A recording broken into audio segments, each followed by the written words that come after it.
OCD is obsessive compulsive disorder. It's an anxiety disorder where you have obsessive thoughts that you ruminate on that can only be alleviated by compulsions.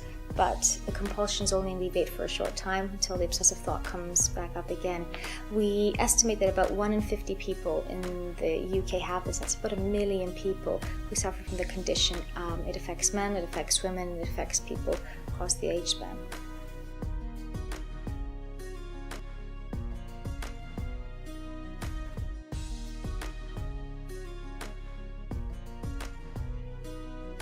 On a bad day, it can be quite intrusive and it can be with me on a take.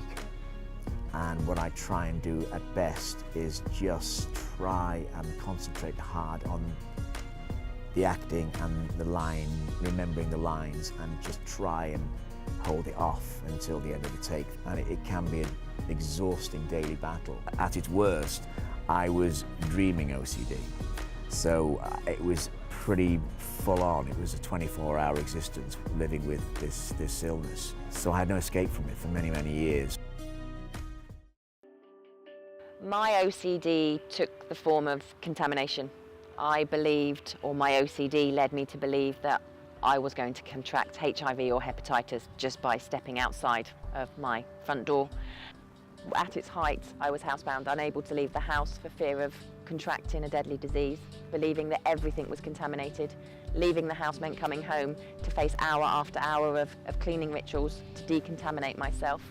So it left me a complete recluse in my own home.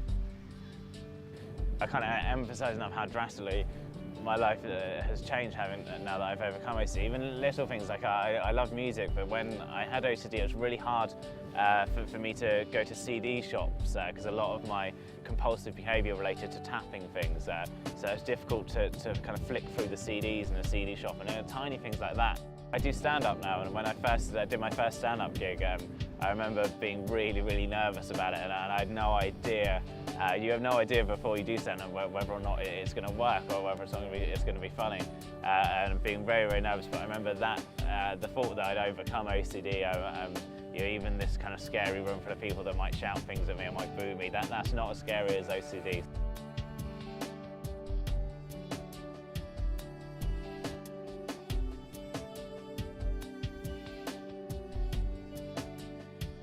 There was a time when I couldn't go to the cinema because I would obsess about the people sitting behind me. You know, why they were at the cinema, and what have they had for tea, and why have they chosen that film, and what relation were they to each other, and all that. And I'd end up having to look at them, and of course, it was incredibly embarrassing. My point of view, having worked with it, it is like living with an abusive partner that is constantly commenting on what you do, commenting on what you ought to be doing. It can, to the core, affect self-confidence, esteem. It could affect your mood, affect relationships, career aspirations. It also impacted on my whole family, on my husband and my children. They were being drawn into the compulsive behaviours. They were being made to wash their hands before they touched something or after they touched something. My husband had to wash his hands and have a shower before he could feed the baby.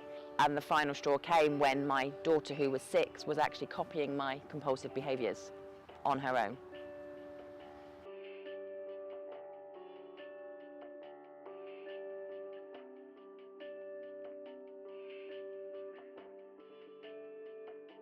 My life since I've recovered from OCD and my other sort of mental health problems, it just doesn't compare. I mean, before I recovered, I didn't have a life.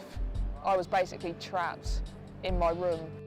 It is hard, but I've got a job, got a husband, I'm studying, I've got friends and family. Life after OCD, it can happen, and it's bloody brilliant.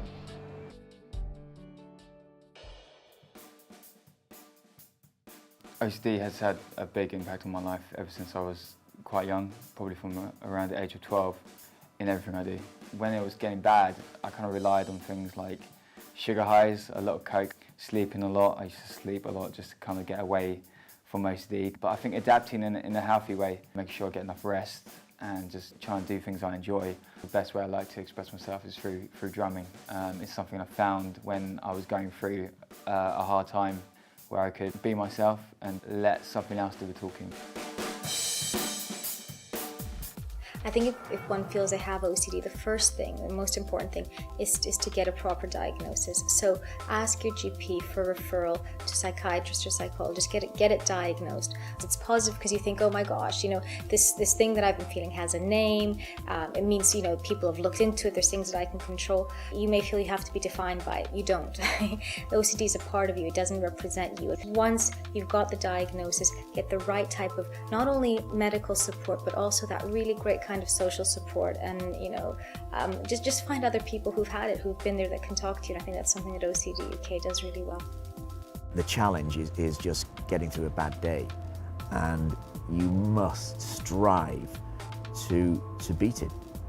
This is why I'm standing in front of the Rover's Return. That's my Custer's last stand. The fact that I'm here has meant that I've won a few of the battles. I think the main thing that I wish I'd known when I was in the deepest, darkest depths of it was that there are other people out there that are going through similar things, and that it is beatable. OCD inhibited every aspect of my life, and now that I don't have OCD, I feel a lot more confident and a lot more free to do what I want to do. I fantasize about a life without the illness. I'm not going to let it win. It's won quite a few battles, but it won't win the war. I'm Nikki Durham. I'm 28 years old and an OCD survivor. My OCD is a bit different from checking and contamination. In fact, I'm the world's untidiest and messiest person and very disorganised. My OCD took the form of debilitating and nasty intrusive thoughts. Some call it puro, as it's in the mind.